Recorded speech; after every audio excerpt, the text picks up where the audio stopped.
right. I was really wanting to. I'm trying not to talk during the music, but I really wanted to. You know what I found out yesterday? What's that? You probably already know this. Are you as big of a Back to the Future fan as we are? Totally. Yeah, Okay. it owns me. Yeah. You know when Marty's going up to the mall? Right. What's the name of the mall? Well, that's where I'm going. Okay. Are you already know this? No, I don't know.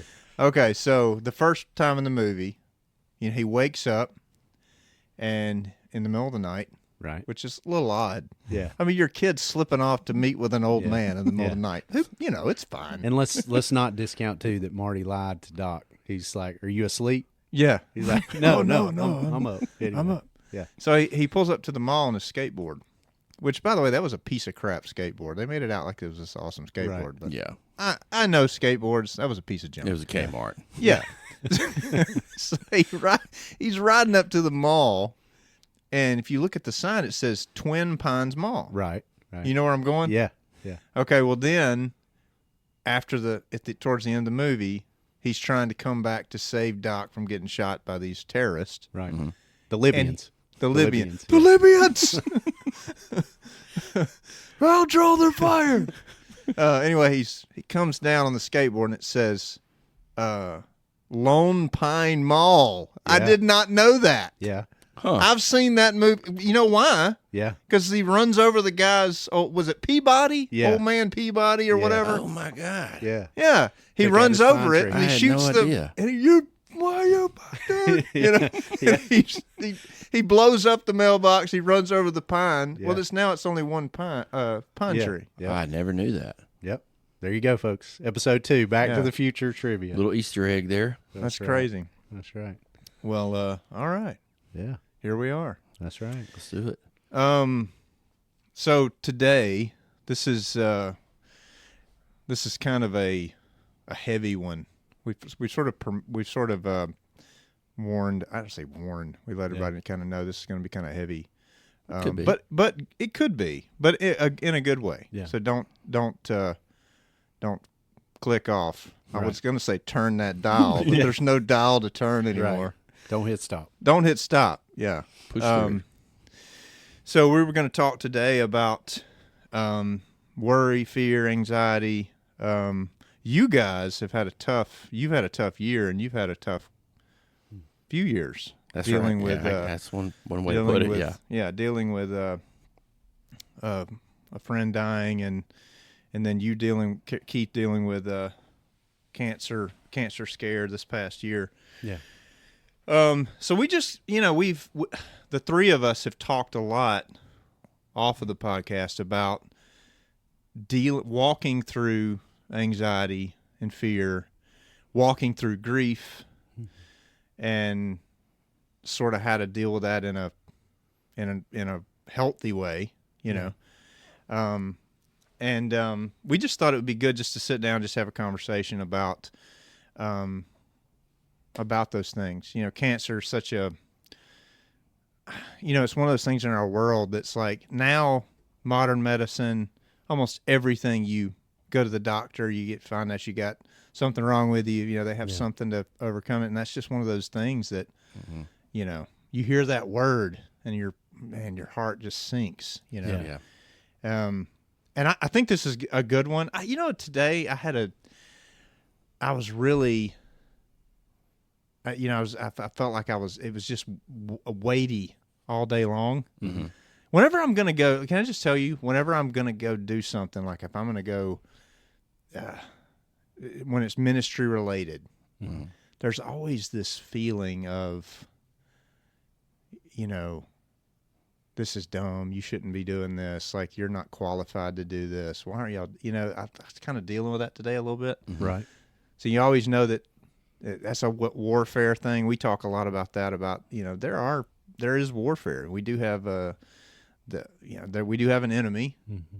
We have a savior. We have an enemy, and they are both, at work. Yeah. And thankfully, Jesus is just as much at work as the enemy is. But so I think today's going to be good, even though it is a heavy thing. So I'm going to start. I just want to Stephen, want to start with you. But first of all, welcome to the podcast, everybody. Glad to be here. I mean, I'm being all rude and everything. Saints Party. and Saints and Pioneers. I forgot the name already, Keith. So we have Stephen with us. So Stephen, Shirley is a close friend of mine and Keith's. He's going to be on here as much as we can get him out here. He's a busy guy, but we've had the three of us. We've had so many conversations, and it's like almost all of those conversations could be podcasts. Now, some of them we'd have to edit heavily. Very true. But all of them could be a podcast. It's not your mama's podcast. It's not your mama's podcast. That's for right. sure. That's right. But so wanted to kind of start with Stephen. You had a friend, Marshall. What's his last name? Marshall Morris. Marshall Morris. Coolest dude you'd ever know. That passed away 2018? 2019, actually. 2019. May 25th, 2019. Okay. And he passed away of? Colon cancer. Right. Passed away from colon cancer. Yep. So, obviously the three of us, walking through that together. We didn't know Marshall. Marshall was, how long were y'all friends? Oh, man. I mean, we were friends. I met that guy about 7th, 8th grade, back when we all played outside in the backyard playing tackle football. He was a great athlete. Everybody was like, who are these kids kind of running the neighborhood? Yeah. And everybody was kind of scared of this guy, and he ends up kind of walking up, I'll never forget it, in a San Francisco Giants. What's that guy's? Will Clark? Will Clark, yeah. Will Clark the had a huge outfit because this guy was kind of one of those dudes that we're all friends with. It's just kind of got his act together. He had a duffel bag, everything matched. It was like, who is this? This dude's cool, Yeah. Yeah. And we just became good friends in high school. We, that kind of friend that you can joke and have little inside jokes with, and that kind of friend where you're on the phone with them and other people know you're talking to them. Amy would, my wife Amy would always be like, "You're talking to Marshall, aren't you?" Because y'all ain't making no sense. You sound goofy. You get the eye roll. We could change voices. Eye roll. It was one of those friends you could kind of manipulate your voice with, and people was, thought you were nuts. But when you're talking to him, it was like, he would play off of it and, act ridiculous. So it was just that kind of connection. Good friend. And over 20 years, Wow. Yeah. That's incredible. Mm-hmm. So when did you guys?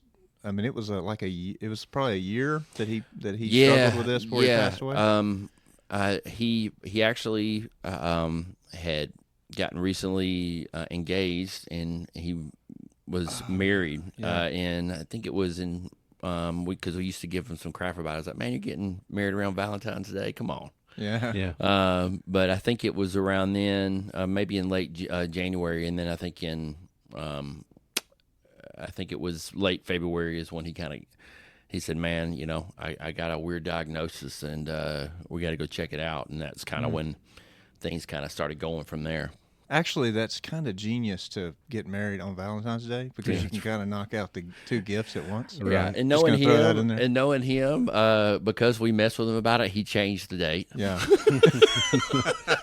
because we were kind of ruthless about that kind of stuff. But and I joke all aside, but so he was kind of coming into a new phase of life, and it was,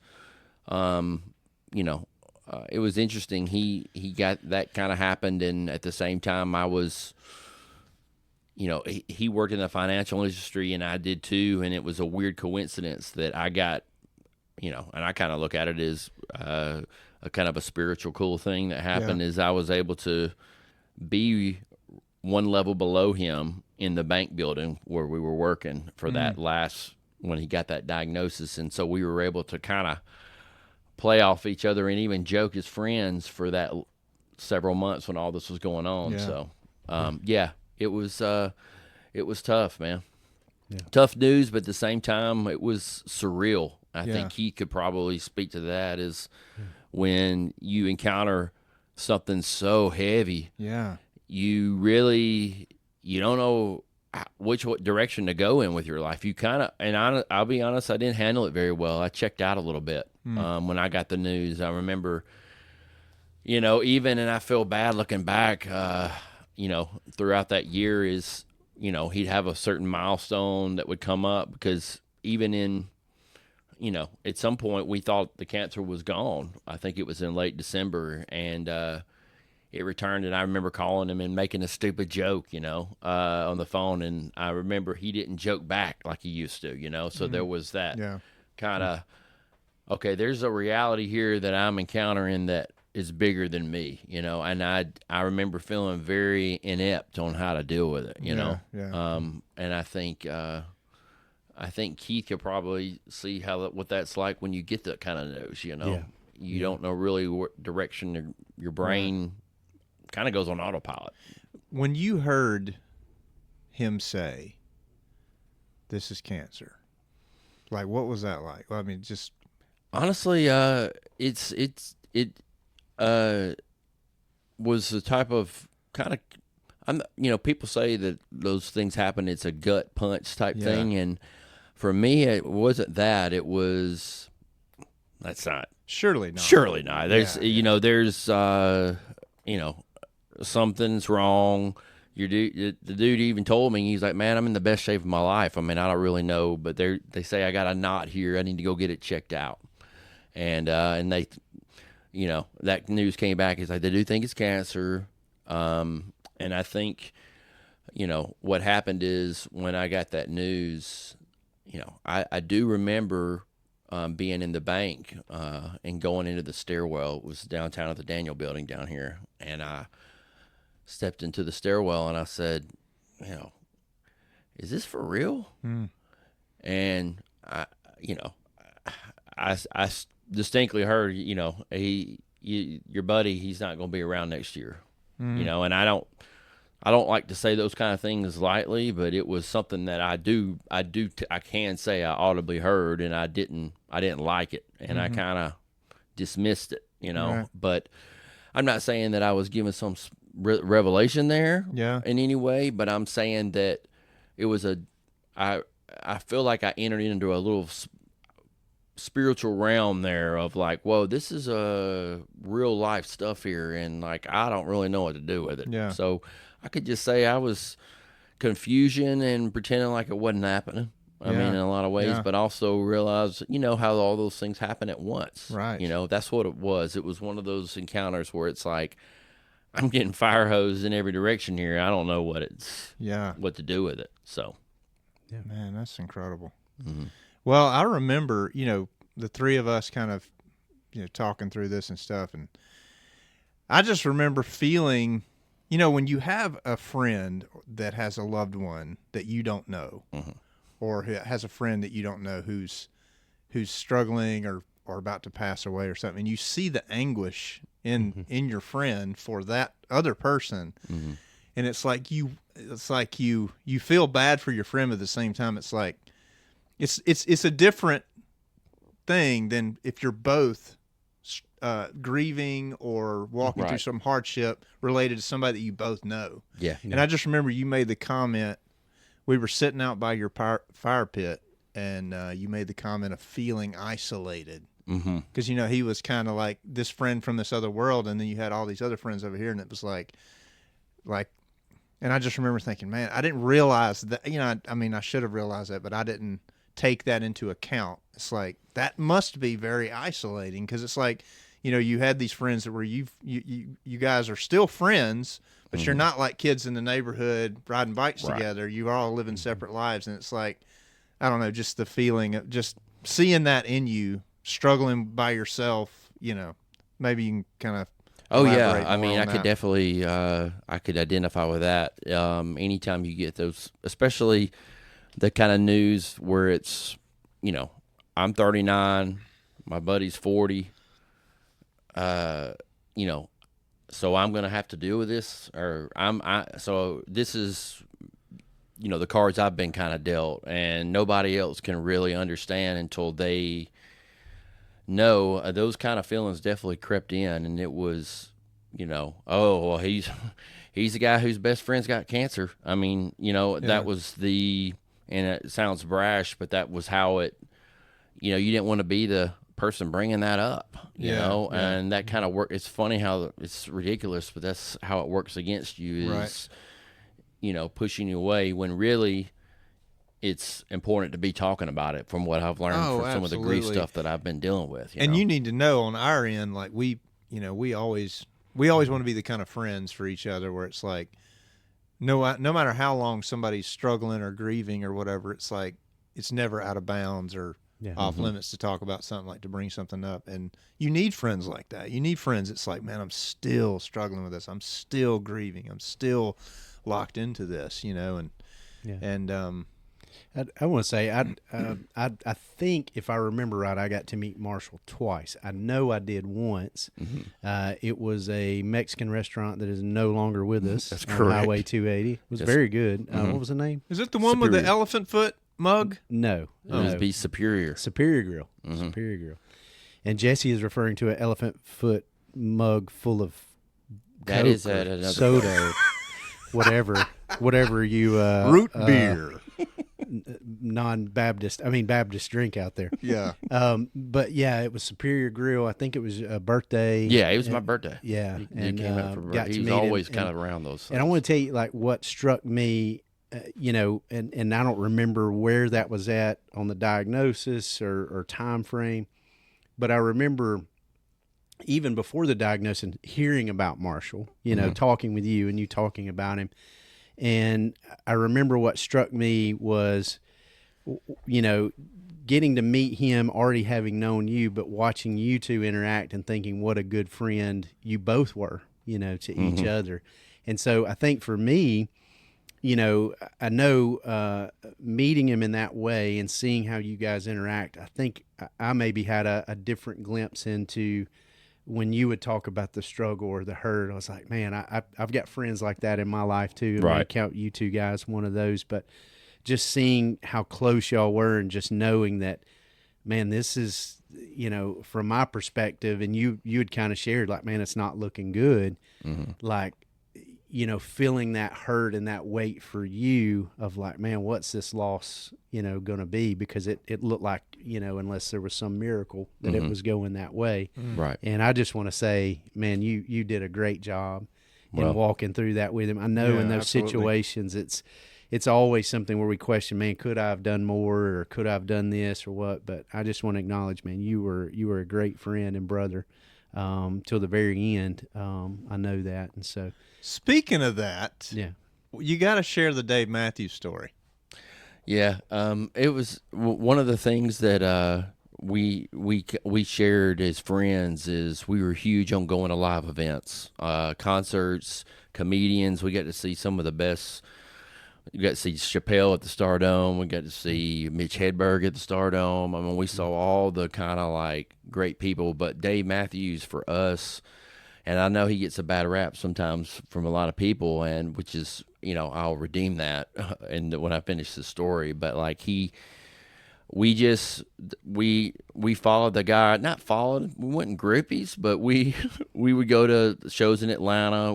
And that was anytime we got tickets. Marshall was in the fan club. I think it's called the Warehouse Fan Club. He would get awesome tickets. We'd always kind of, when he came to Pelham and Oak Mountain specifically, we'd make sure we got tickets, and we were kind of out there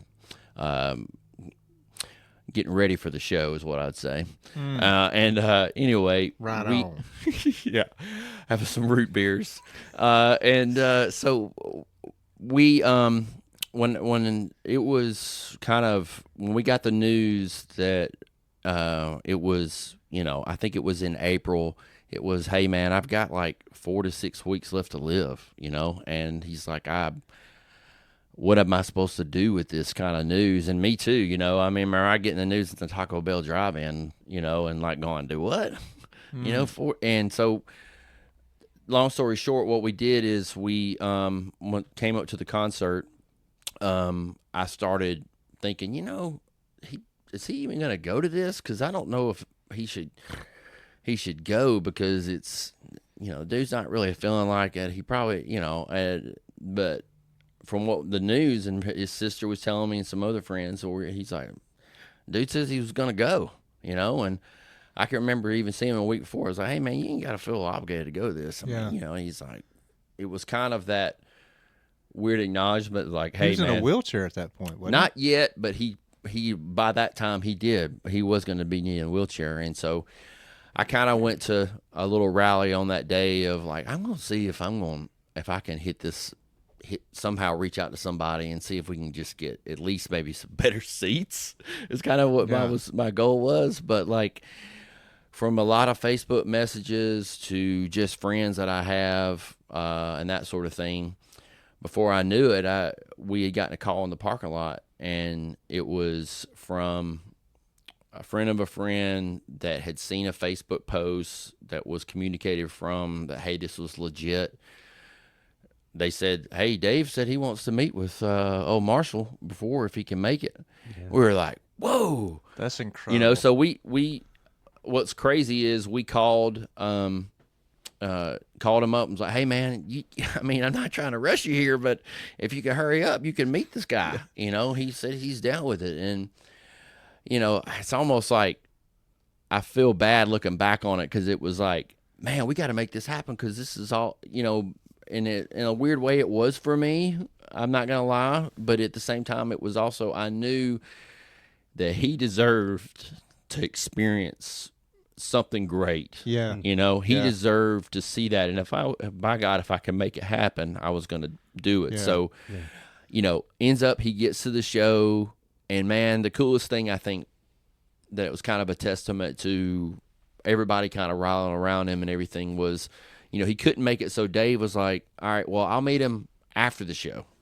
If he's going to be here. Like, he was like, man, he keeps blowing up. Like, this is going to happen. Yeah. And we get to the concert, and we got to actually go in before everybody else. And Marshall, I think, was kind of embarrassed about it, because it's like, and I could see that, hey, I'm the guy in front. But I can remember just the kind of almost like, I hate to be biblical here on a podcast about Jesus here, but it was the Red Sea kind of parted kind of thing, split open. And I'll never forget, there's a guy with us that we hung out with that, he's kind of ran with us a lot on different occasions. And he said, man, I ain't ever had anybody do something like this for me before.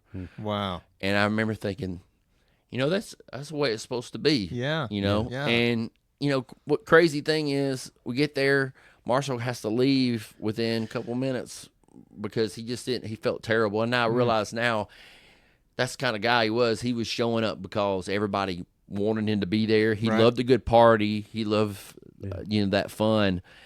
And the cool thing is, he didn't make it. Well, Dave ends up calling him 2 weeks later. And if anybody ever wants to push me, I got the video of, Marshall on the couch sitting there talking to Dave. And, to me, I'll always say that that's the coolest thing I've ever heard, because he sat there and talked to him about what was his favorite songs, just why he called him, and he said, man, honestly, I couldn't get the dude to shut up.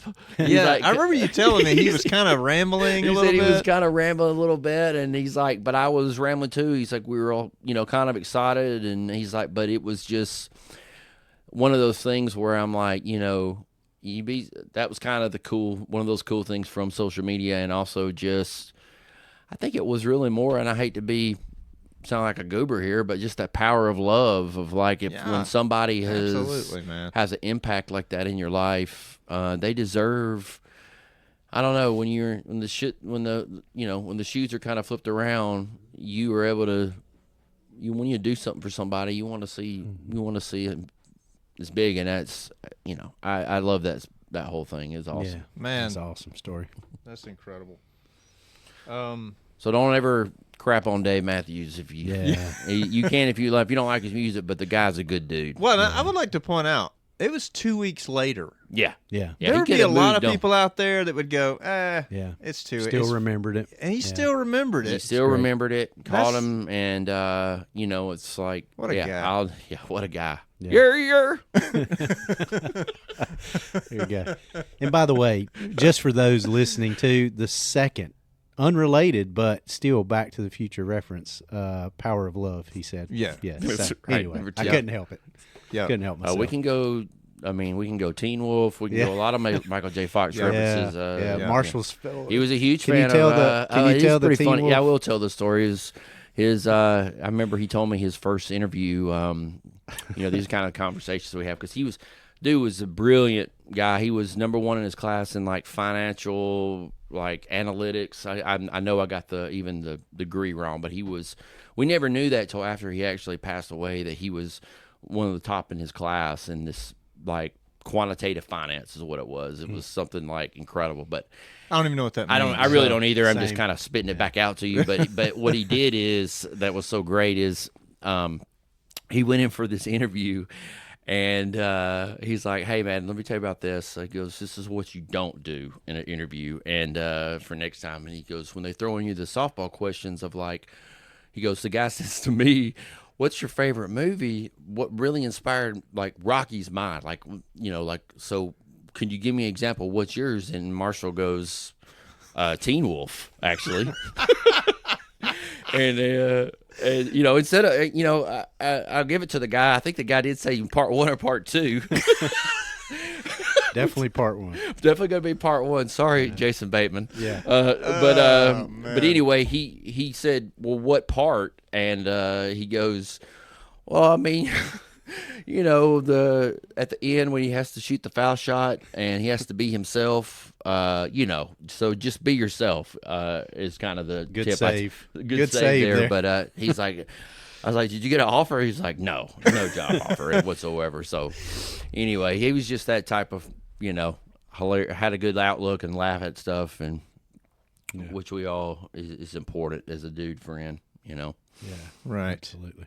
Well, I will say, dude, like Keith said it, and I won't, rehash all that, but watching you love this dude the way you did, and man, like, and I love the fact, I know you come, I know you're tired of hearing me talk about Marshall, but dude, there's a weird comfort that I find when I have a friend that whenever I get with them, they can just spill their guts to me. Mm-hmm. Because I know there's going to come a time where I need to do that. Right. And the fact that, you walked through that grief very slowly in a good way, and Still going through it, I'd say. yeah, oh yeah, I'm sure. And because there's a lot of people that's just like, man, get over it, move on, And I remember I had a friend who passed away. It was a guy that was a kind of a mentor of mine years ago, and a mutual friend of mine and his was really struggling with it. And I remember another guy told him, like, man, you need to get over this. You need to get over this. And I just remember how it hurt that guy, like saying that, like. Yeah. And I just remember that moment. I was like, that is so unhelpful to say to somebody. Mm-hmm. You know what I'm saying? Like, that is just the worst thing you could possibly just say to somebody. And man, if you're walking through grief and you don't have brothers that you can sit down with and you can just sloppy cry with, you know what I'm saying? Like, you got to find friends like that, man. You got to find friends like that, and you got to find, you need to also talk about it with some other folks too. Counselor kind of counselor. Thing. Yeah. What I'd always recommend it. People, you probably seen it on a church sign a million times. It says Grief Share. It's a great program where, people that have gone through some recent,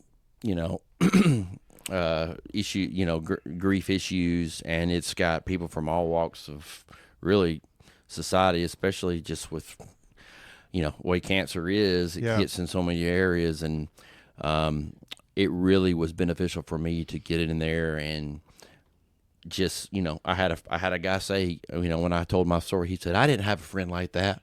And I remember that really kind of reminded me, like, hey man, there's a different way to be looking at this. Hey, you had loss and it really hurts, but at the same time, like, not you need to be grateful. So I think sometimes we hear it's like you need to turn that around, turn that frown upside down type thing, and that just ain't how it is. Yeah. But you need to know, like, there's a different way to look at it that can really. I can remember that was my first step towards, you know what, he's right.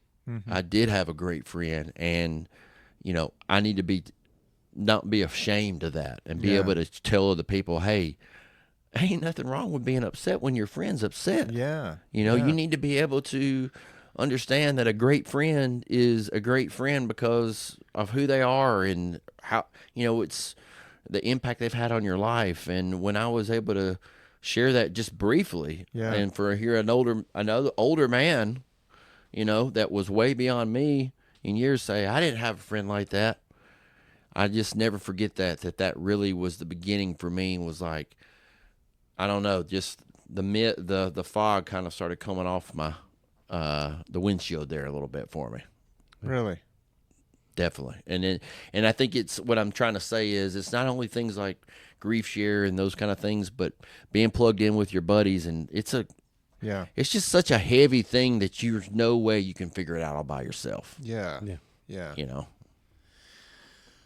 So, Keith. Yes, sir. You've had a year. It's been a year, for sure. So let's talk about that a little bit. So you had, how long was you? When were you? You were diagnosed April the 11th with colon cancer. Yep, out of nowhere. Yeah. And this is my health PSA for a second, because I was going to say, you're a healthy guy. Yeah. You're a good looking dude. I can tell you that. You're very handsome. Yeah. My mom says so.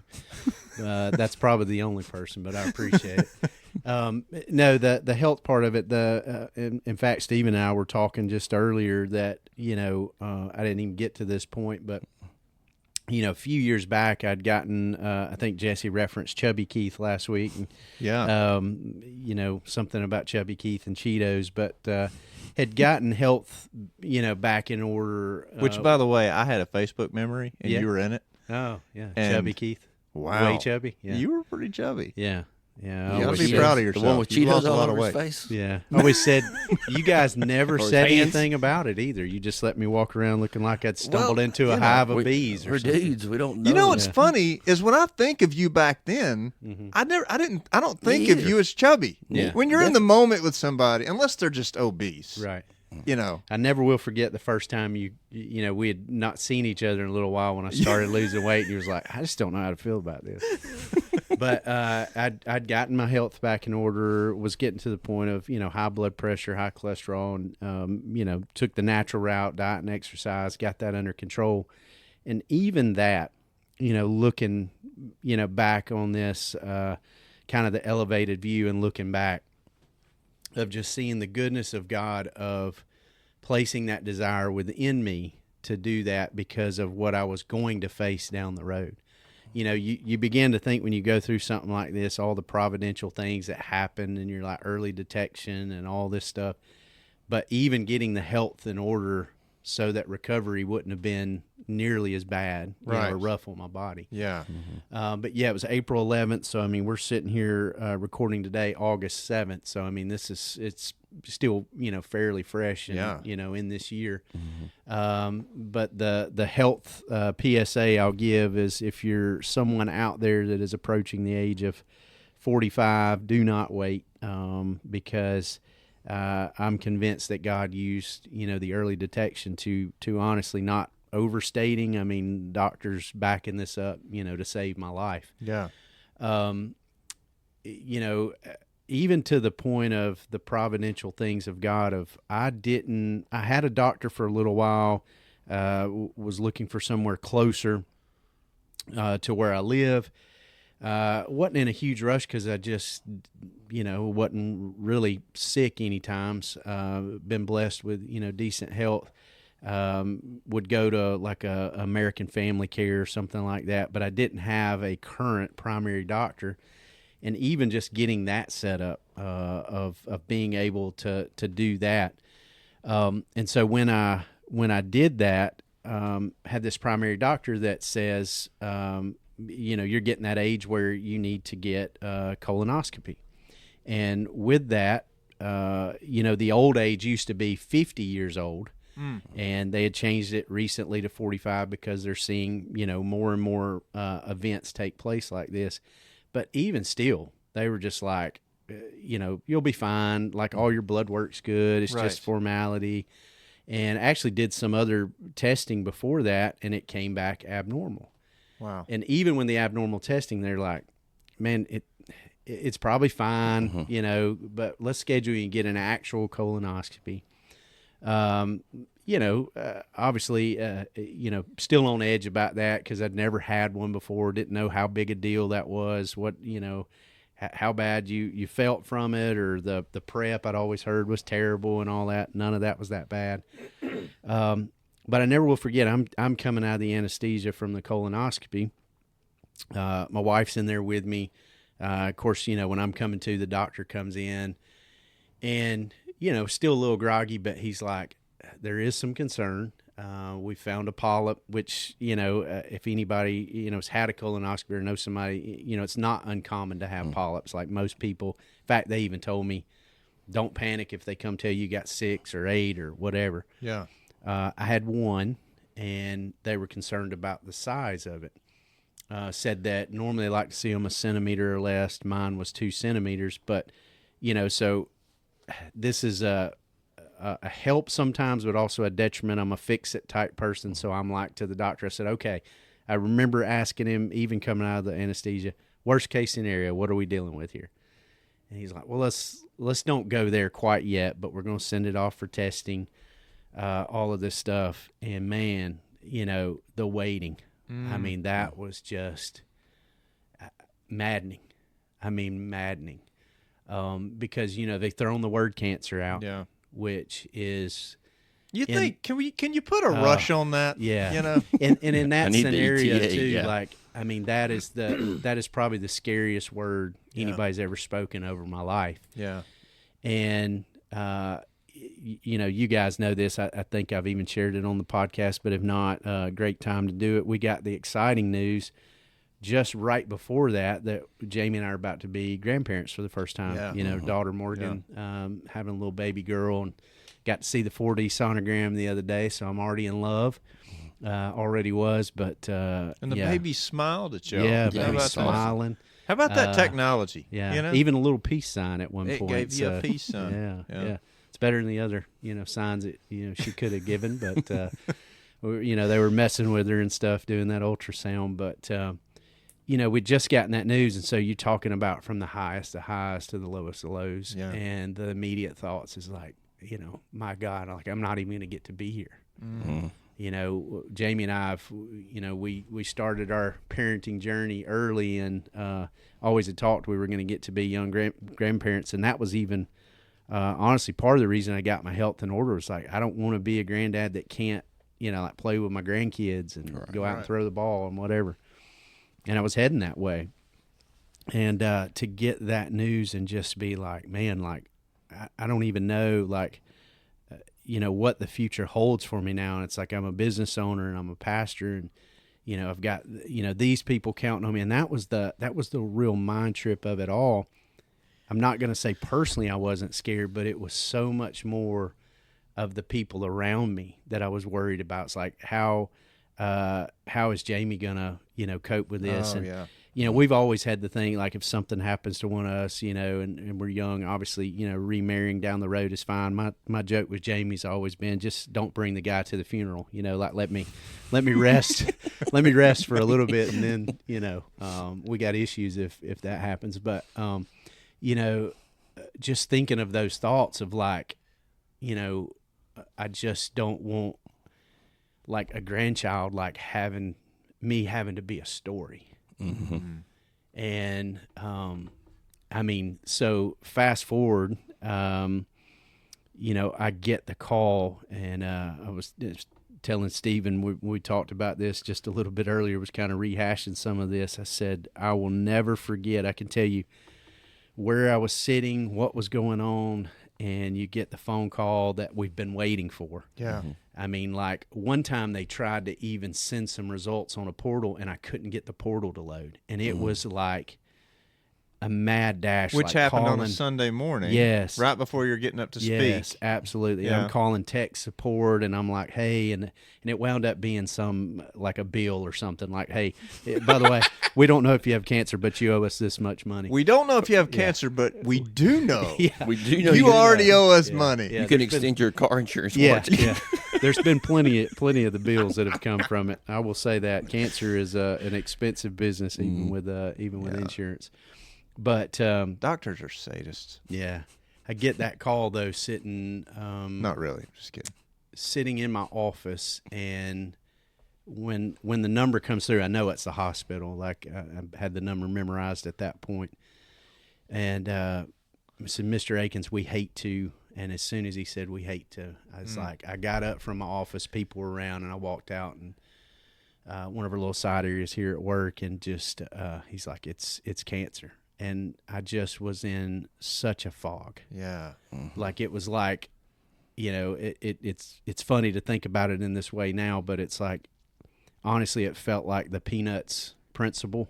Yeah. The walk, like you couldn't, like I couldn't comprehend. I couldn't make sense of it. I was like physically shaking because I'd kind of convinced myself like, it's going to be okay. Yeah. Like I'm not going to have this, and God's going to see me through it, and all of those things.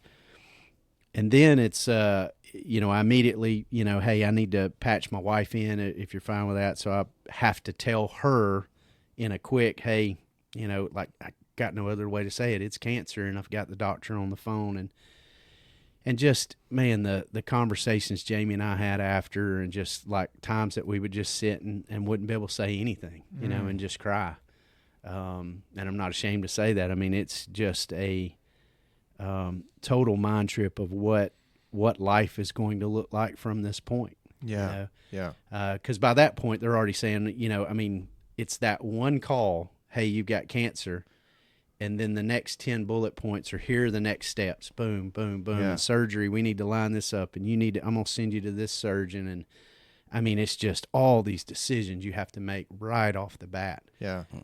And there's a sense of urgency, like we need to get this done and get this taken care of before it becomes something else. Right. The PSA though on the screening, I'll say this and turn it back if you've got any more questions on it or anything, or we can get into the fear and the worry and anxiety from it for sure. But the doctor that day said that if this had been the typical 5 more years, and this was before he even knew it was cancer. Yeah. He told me that day when they were concerned about it, he said, you need to go kiss your doctor. He said, another 5 years, this is a whole different ball game. Wow. So you go from that, and I just remember, I'd prepped, of course you're starving, you've had a full day where you haven't eaten. Yeah. Later into that day, and I remember us, Jamie and I going, and we went and got breakfast, and just not even really, like I was starving, but not really even being able to eat my food, just like cancer, like wow, Yeah. So yeah, it's definitely a whirlwind. Well, I came up to you Sunday, and I told you that I was going to tell you something. Yeah. That in regards to that's related to when you called me and told me that you had it. Yeah. So you called me that day. I was at work, and I could tell you were obviously upset. Yeah. You said, "Man, I could tell," like you were saying, the doctor. I could tell in your voice because we were waiting. I mean, me and Steve was texting you almost every day, going, "What the hell, man? Yeah. Why can't he tell you?" Yeah. And it's frustrating. And you called me that day, and you said, "Man, he's it's big C, cancer."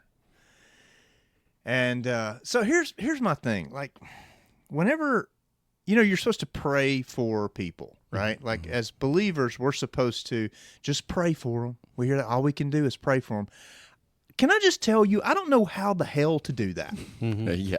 You know what I'm saying? Yeah. Like when somebody says, we need to pray for that. We need to pray for Iran. We need to pray for our what do I say? Right. Lord, help the president. You think God? I mean, God's up there with a ledger going, "No, Jesse, pray, help." Okay. Oh, I forgot about him, Jesse. Thank you, Jesse, for reminding me to help the president. Right. That's where my mind goes. I'm not trying to be disrespectful. No. I'm just trying to tell you how that works for me. It feels like you gotta. Okay, so if it's for my friend, I need to pray 3 times extra. Right. You know, I need to earn and create this. And then it's kind of a sick thing that you don't realize you're doing. Well, and you forget to pray. Like, it's not that I wasn't thinking about you constantly, but then I forget. Oh crap! I didn't. Oh man! I hope I didn't thwart the process here. You know, so I'm upset, obviously, and I'm pacing at work, and I went to this area where I work at a high school, and I'm a maintenance guy at a high school. Anyway, I don't want to talk about where I work, but I went to this area where no one is, and lights are kind of off. I mean, I can see where I'm going and stuff. And Sounds like the bathroom. No, it's we have I'm just kidding. It's a very large school, so there's part of it that's not being used all the time. So I went to that area and I just paced, and so I started asking God, and I was like, God, I know I should pray for Keith right now, but to be honest, Lord, I have no idea what to even say to you. I'm a little mad that this is happening. Like, why could you not let this not be this way? Like, I'm a little pissed off that he's about to be a granddad, and then you dump this in his lap, you know. And so I really just wept, walked, and me and God had that conversation over and over again. And I finally got quiet and I listened. And God said to me, remember and be thankful. That's what God said to me. Remember and be thankful. And so I went back through my mind and I thought about all the shenanigans that we've gotten into, all of the hunting trips, all of the ministry things. And I remember Sunday we said anxiety. You need to say more about that in a second. But anxiety and thankfulness operate in the same part of the brain. I'm gonna let you explain that because I'm gonna screw that up. But as I went through those things, joy started springing up. Now I know that's easier for me because I'm not the one with cancer in my body. But it was this miraculous moment as I went through each thing, and I cried and I laughed, and me and God had this long conversation. And I hate to admit it, I didn't do any work that afternoon. Me and God walked, and I went through. Oh, God, I remember that time. Lord, thank you for that moment. Thank you for that story. Thank you for that drive. Thank you for that hunting trip. Thank you for that ministry trip. Oh, God, I remember that, man. Oh. And I started just going through and thinking in my mind, and I just spent the afternoon being thankful for my friend. And that's amazing. I've never done that before. I've never had that. And this is before we started having these conversations about anxiety and how thankfulness, and I want you to say more about that. But like that day, I mean, I went home and I was still heavy. It was still heavy. And I wanted to call you, but I thought, man, he's got all these people calling him right now. And I think you and I talked maybe that afternoon, Stephen. And, but man, like it was just such a beautiful moment for me. And I know you're upside down at that point. Which that's one reason I didn't want to tell you any time close to that. Because I didn't want to be like, man, that's hey, man, though. like, I know your life sucks right now, but me and God had this moment, you know. But it was almost prophetic to where we are now. Because we're going to get into that here about walking through anxiety and fear, because we have all dealt with a large amount of anxiety and fear outside of mortal fears, like death kind of fears. You and I have talked through. We both have owned our own business. You own a car business, and I owned a painting business for 5 or 6 years, and me and you've had many conversations about that. You and I have had conversations, Stephen, about you and I have had those conversations about work and about how to navigate the challenges and how to invite God in to the struggle and stuff. And just the weight of anxiety, especially, and with that, but especially when you're dealing with the big C. Yeah. It's like, God, but God is faithful and can be faithful and wants to be faithful and is faithful even in that. Yeah. And anyway, I wanted to that was one thing I want to share. But that's beautiful, man. Say more about the other stuff. And I will. I want to say this, that I feel like I'm talking really loud. Am I talking really loud? I don't hear it. No. Okay. But the idea from that moment, you find out, and it's like, then the course, set, like surgery's going to happen. And the hope all along was that we were only dealing with that one spot. I've joked before, like I had to go and do a scan where they scanned like my whole, like pelvis area and making sure it hadn't spread. And I said, man, if you want to catch up on your prayer life, like lay in one of those tubes, when they don't know the answers. But even that, and I'll say the whole process, like that season, even up till now, I had points where I had probably never been angrier at God, and then yet never as close to God, because faith was all I had. Right. And I wrapped my mind around early, and I teach this all the time, and you guys know it. We've, been in prison environments where we've taught, this kind of stuff and living, from relationship over religion. But that I knew God didn't cause cancer. He didn't cause it for Marshall. He didn't cause it for me. And I'd say this to anybody listening, whether your fear, worry, and anxiety is coming from cancer or from, losing your job or, the bank account or a relationship that's gone defunct, whatever it is, we all struggle with fear, worry, and anxiety. But I believe that God doesn't cause those bad things. We have to wrap our mind around He is sovereign and it's under His authority. But if we want to know what God wants for us, He wanted the garden.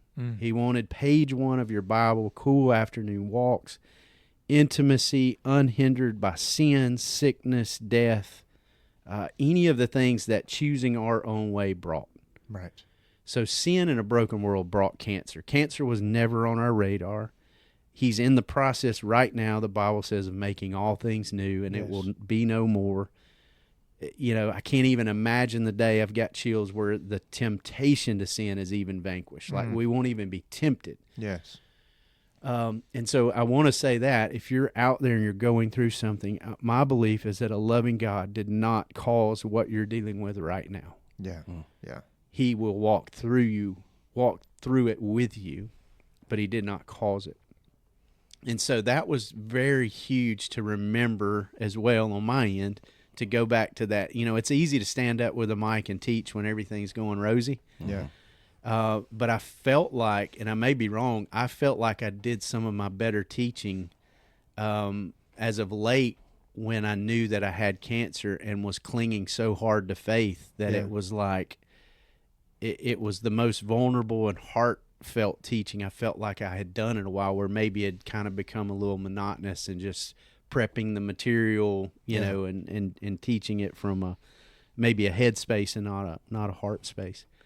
But I have to say this, the day that things really, I won't say it wasn't the last time I had a fearful thought, because it wasn't. Fear and anxiety was present throughout. But the day that my sister actually put together and did that, where those that were at church that day, she reached out to a few people and put together this surprise deal for me, where we're done with church at Church at Southside, where we meet out there. And I remember Jamie saying, we've got to go by the building. I remember even being a little aggravated. It's like, man, I'm ready to go home. I'm tired. Just the emotions, even, just, the people that knew, not everybody knew at that point. Yeah. We'd kept that under wraps for a little while, but the people that knew, you're asked a million times how you're doing, and that's great. You're so happy to know that people care, but yeah, you're retelling the story all the time. Yeah. And we we were at that, and I have to give a shout out to the first weekend that I found out. We're blessed in that our daughter is married to a guy that we love, that is more like a son than a son-in-law. His parents, their family is family to us. Ned's a good friend of mine. That's my son-in-law's dad. He is a prostate cancer survivor, and it's no coincidence. It was turkey hunting season. We turkey hunt together, and just the wisdom, the shoulder, almost literally to cry on, and things that he was telling me that I would be feeling that he felt in the beginning, and just that, process of what it would take. And that was invaluable. And then coming off of that to that Sunday, my sister setting that up. So we show up to the surprise at the building. I think we're just dropping something off. And I was like, man, there's a lot of cars, here. Yeah. And I immediately thought, well, our building's attached to this little tax business that was next door. And I thought, well, man, they must be running like a special or something today. Got a lot of people here, tax on a Sunday. I was like, well, it is getting close to tax day. And so I'm just thinking that. And then I look and I start picking out this vehicle. And then I see, man, that's my daughter's vehicle over there, I think. I was like, man, these jokers. And so I walk in, and there are, I don't know, 40, 50 people. It was pretty packed. That felt probably as most like the kingdom of God as I've ever felt. Mm-hmm. Because I walked in the room, and it's funny you mentioned the Red Sea. It was almost like everybody was huddled up. But when I walked in, and it's not that I was like, oh, here's the guy of the hour or whatever. But I mean, everybody was gathered there to support me. Well, you were the guy of the hour, I want to and say. I mean that, like, not that I'm of some great importance or whatever, but it was like the look. You felt seen. The look on people's faces. The only thing I can do, and this is another one that we'll definitely do a podcast on this one day. I still don't know that I'm able to process this one, but when I walked my daughter down the aisle at her wedding day and seeing everyone turn, and it's like as I walked with my daughter, I mean, if you could see this podcast, I've got literal chills, but I would see this person. I was like, oh man, that's a person that, was involved in Morgan's life when she was, in preschool. And this was there's my buddy from high school, and there's, and it's all these people. And it was like all these people coming together for this one event. And then it was the same kind of thing. I walked in the building. It's all these people I love deeply. Like everybody there I love deeply. There was not a person there that I was like, why did they get the invite, And it was so thrown together, like everybody couldn't be invited in that moment. But it's like the people that were there, it's like I know damn well, like these people have my back. Yeah. Mm-hmm. And the one that got me the most was sweet little Tegan Crowe. My sister had wine, like a nice bottle of wine, like we did, communion. And I remember after, just Tegan was standing by my side, and she was a little emotional and stuff. And I remember just picking her up and hugging her. And I remember just whispering in her ear, I say, it's going to be okay. And I needed to hear that probably more than she did. And it was like at that moment, and there were several moments through that it was like, okay, it's going to be okay. Like we've got today, we've got today. And, the great rest of the story, the great news of the story before we get to the fear and anxiety part is, had the surgery May 29th. And again, we're sitting here in August. I'm back 100%, released 100% to normal life. Surgery went well. They took out 6 inches of my colon. There were no other spots. Because of that, they took the affected area out and gave a little buffer with more chance of it never coming back. Do you want me to share my theory on how they took your colon out? Yes, I would love to. Is this the hard hat scenario? Yeah, please so, do. Gotta just say, this goofball told me this right before surgery. Right before surgery, he comes up and I said, I don't know if I can do this. I already know this is going to be ridiculous. It Let's is. go. So I'm trying to be serious.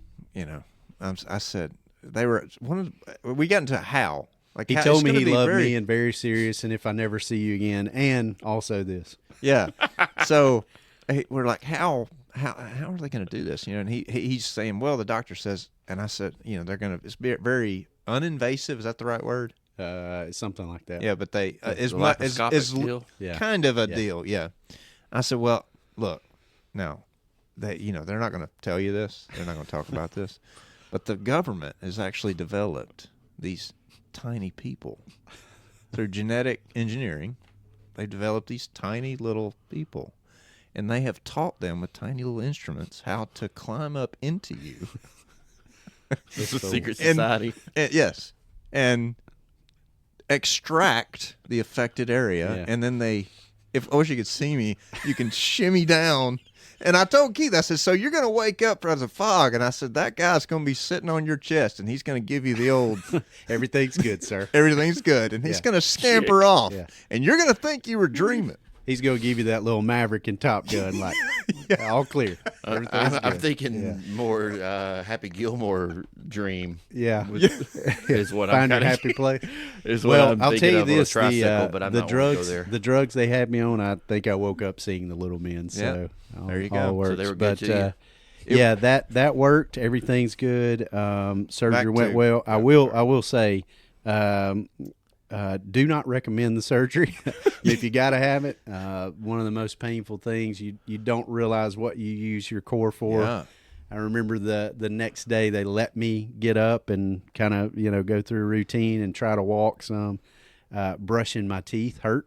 You're using even moving your core a little, but so again, I'll say whether it's cancer, whether it's something more serious than that, whether it's anything that's causing fear and anxiety.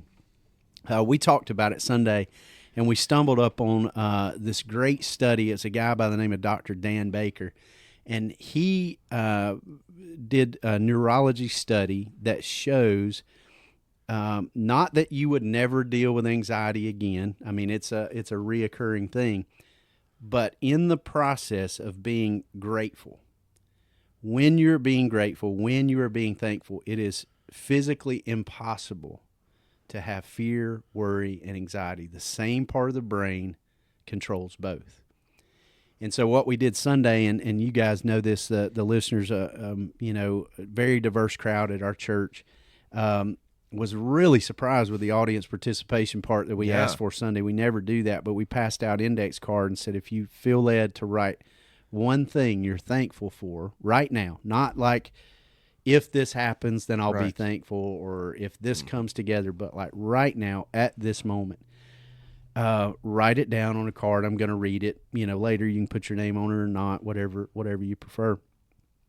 And the whole point of that was we looked in the passage in Philippians where it's, had several people send that to me throughout, all the people that sent verses, prayers, songs. I mean, I had a little cancer, basically like playlist going on that just were on repeat every day that God just ministered to my heart. In fact, they all made it to the Church at Southside playlist. Eventually we've got those going on out there.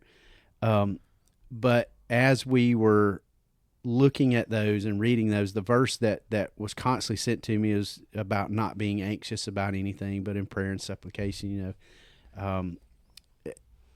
So we talked about that Sunday, and we closed with just reading. I mean, I bet we probably had a stack of 50 or 60 of those cards. Mm-hmm. We probably read 20 of them. It was like, hey, I'm not going to read all these. Right.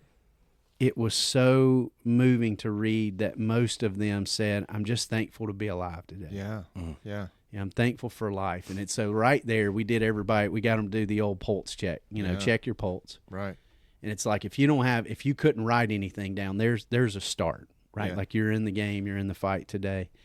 And so just when those thoughts, and I tried it the week before, before I taught on it, I'd read it, in a book.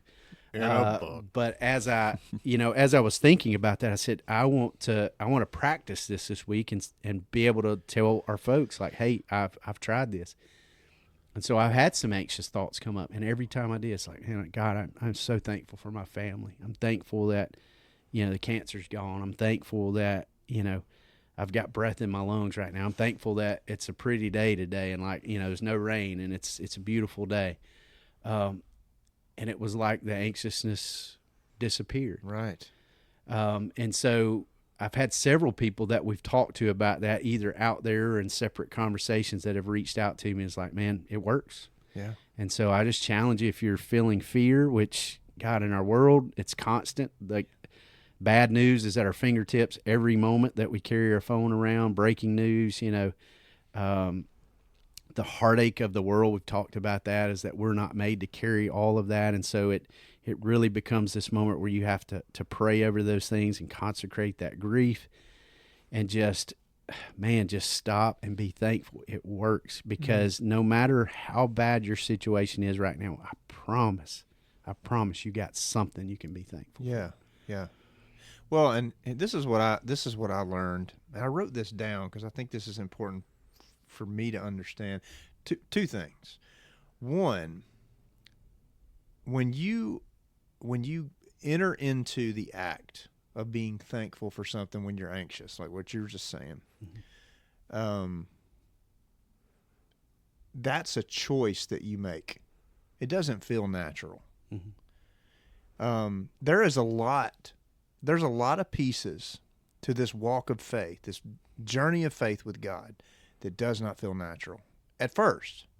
Now, sometimes there's things there's practices that you have to do, worship, prayer, fasting, all these things that are not going to feel natural. But see, that's what trips human beings up. We think that, well, I'm not thankful for anything, so we blow that off. I'm not in the mood to be thankful. I'm not in the mood to do this or do that. Yeah.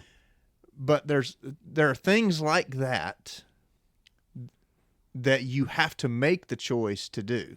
Because the reality is that, you, like you said, we all have something that we could express gratitude for. So, when you're frustrated with your job, rather than, get mad at God and go into a bitch session, which we've all done with God. I've done that. Like, just like, God, why am I going through? Why do I have to go to this every day and do this every day? If you stop and you say, and this sounds like mom telling you, just be thankful.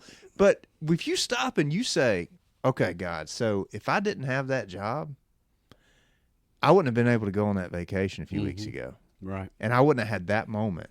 And I wouldn't have been able to sit down at that restaurant and have that meal over a table with my wife. I wouldn't have been able to throw a football on that beach with my kid. I wouldn't have been able to have that car to drive to that place to take my son fishing or whatever.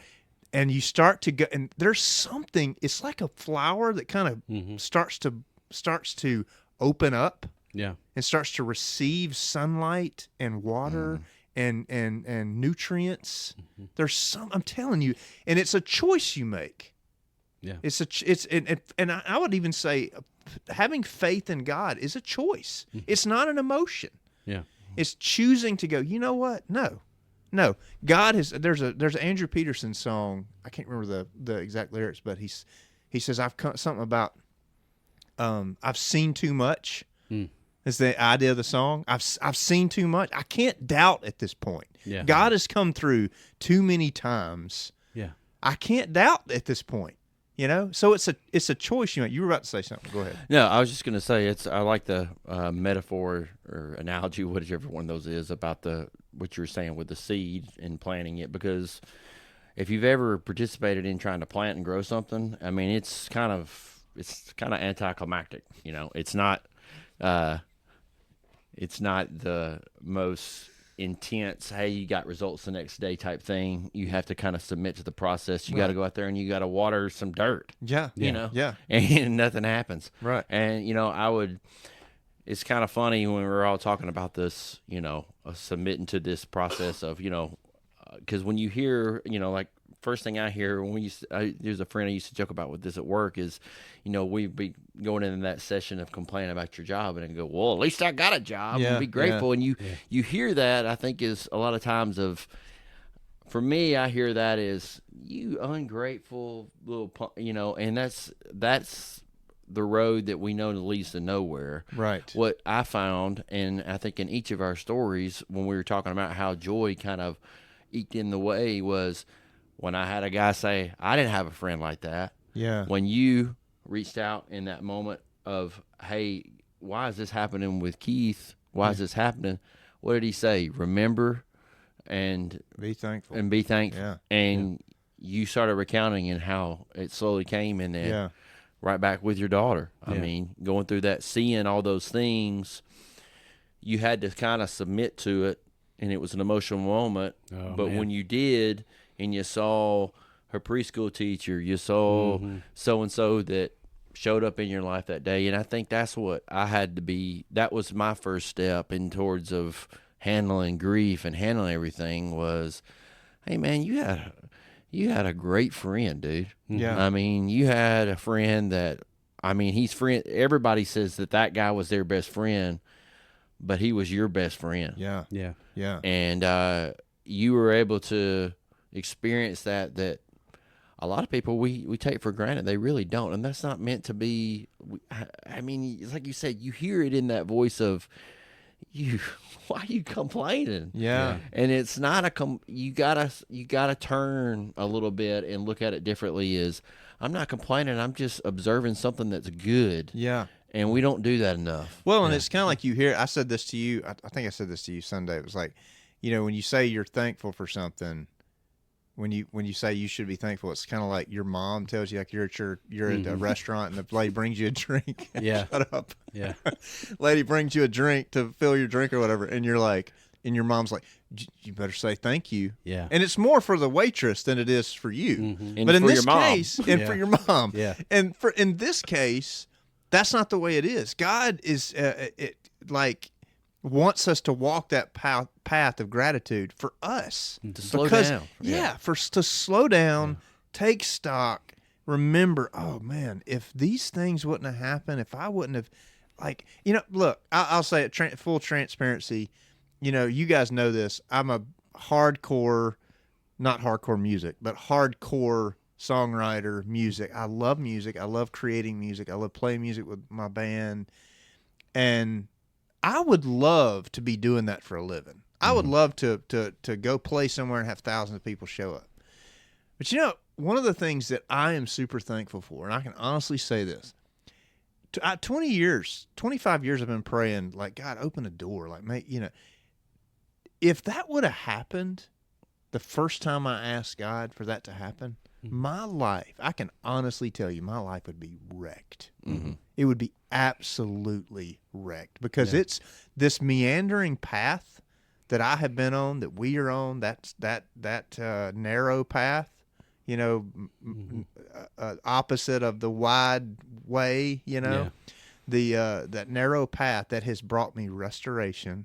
It's brought me community that I didn't know I needed, that I don't think I could live without now. It's brought me a wife. I didn't want to get married. Yeah. 17 years I've been married. 17 years ago, or 18 years ago more, 19 years ago, I wanted a girlfriend. Yeah. But I didn't want to get married. I didn't want kids. And I can't imagine a better life than having 2 kids and a wife that I love dearly, that I would give my life for. Yeah. So it's like, I don't know, you just think about those things and it's like, if God hadn't have done it this way, where would I be, Yeah. So it's, I mean, That's awesome. Well, I know we're going to be wrapping up soon. Can I tell y'all some gifts that I feel like this whole deal brought me, though? Yes, please. I mean, that's, when you look back on a traumatic situation, it's like you always try to look for the good, and I can definitely say my faith has never been stronger. Like, I had to rely so much, and I'm still not at a place where I can say, like, God, thank you that I had this, because I still, if I could have rewound and not had to go through all I went through. But a friend, Birmingham folks know her for sure, but Roxanne that had the radio show, Roxanne and Ace, they've got a podcast now and went on their show a few times, messaged her husband, cancer survivor, and she gave me this little bit of nugget that first weekend, and it rang so true, was that going through cancer, beating it, surviving through it, however you want to call it. And I feel even kind of weird saying that because I didn't even have to do chemo. Like I made it, so early enough, but, it was still an ordeal and toughest thing I'd been through. But she said that the stuff that bothered you before cancer it's just not really going to bother you anymore. And man, that's been awesome. so true. Yeah. It's like, it's not that big a deal, the trivial stuff. And the last one I was trying to think of something else. I never will forget this feeling of kind of almost as guys, we don't like the feeling of helplessness, like the getting in and out of the hospital bed and the trying to walk down, like, all right, we want you to walk, 2 doors down, today. And it's like, I'm 45 years old. I can, walk this whole hospital if I want to. And it's like, I couldn't, know? Yeah. If you follow me on anything or you guys have seen it, like I was walking like a 100-year-old man. Yeah. But, when I had 3 nights in the hospital and then I had to recover and, just basically sit in my recliner for a few days too, before I could even really get up and move. Jamie was going out and, it was like, I think I can get out of the house for a little bit. And I went to the grocery store down the house. And I mean, I am moving at a snail's pace. But if you look at me, I'm in, gym shorts, tennis shoes, a t-shirt, like my wounds are covered. Yeah. You can't see anything. And I knew, like, I could just feel the looks in the grocery store, like, man, get out of the way. Yeah. I'm like shuffling down the aisle, like, like really like I'm 90 years old. And it just brought me this perspective of like, man, like on the outside, people probably look at me and think, what's this guy's deal? Yeah. I'm not sitting here with a sign, walking down, hey, I just had cancer or whatever. I need my Frosted Flakes. Get out of the way, man. Yeah, get out of the way. I really did feel that, but it really did teach me the perspective of you just don't, anybody we encounter, you just don't know what they're going through. Yeah. And just that little extra kindness, and patience with people. Like I've fortunately that hasn't worn off yet. I keep waiting for the day that, I'm stubborn, it does. And I forget and have to be reminded of that. But that's been a good gift of just don't take things at face value when you run into somebody, and it may not even be something physical. They may be, dying on the inside, mentally, emotionally, and I mean, you may be encountering somebody. I mean, to think of all the people like a Robin Williams that, was the life of anybody he was around, and laughing and smiling, and Chris Cornell, that's this talented musician, and these guys have these tragic ends to their life, and was just fighting battles nobody knew. Right. Yeah. And so it definitely brought me that perspective of just really trying to be patient with people, and you never know what somebody's dealing with. So tough stuff, but man, hopefully hopefully folks out there, it's been a help as they've got to listen. So Right. Stephen, man, thanks for being with us, dude. Yeah, man. I'm grateful for the time here, and looking forward to some other opportunities to hang out with you guys. It was good. And we, you're going to hear Stephen on as much as we can get him out here. And these are conversations that we've had, these kind of conversations, sitting by a fire, riding down the road, sitting in a Mexican restaurant. And we want to just tell everybody out there, look, if you found this encouraging, if you found this, slightly entertaining at some of our stupid things we say or whatever, man, share this with somebody. Like there's people out there who are struggling. It would help us in terms of getting the word out, because we're doing this because we need more of this in the world. We need more of these kind of conversations where people can be honest and be candid about struggle, about faith, about where we are with God. There's so many people out there just giving up. I mean, do you realize that this generation right here, we're seeing, like statistically, we're seeing more people depart faith, leaving the church. They're leaving in droves right now. Like we are at a pivotal point at this point in time, because people are just bailing on it. Because for a lot of people, it just don't work anymore. Like this polished thing that we show up and just try and put on a smile and just fake it till you make it kind of reality. Yeah, it don't work. But that's does the not argument. work. It don't man. work, and that's why nobody wants to do it. Is because Right. it's true. It don't work. But what does work, and what we're discovered, and I think that we've all encountered as we've been navigating through these conversations, is like talk about it in a real way. Find the opportunity to do it. It's okay if it comes out sounding weird. It's Right. not. Yeah, Most people have had that conversation. You're not alone. I mean, Yeah. we shared that Sunday, even the statistics of right now, self-help books on anxiety are up 25 to 30% in sales. Right. And I think we shared the figure that 7 million Americans right now, and that's just in America, are on some kind of anti-anxiety. Yeah. And that's just the ones that are diagnosed. I would also say too, if you're listening, please go to the Church at Southside Facebook page, website, listen to Sunday's talk that Keith gave on anxiety. I mean, it was so helpful.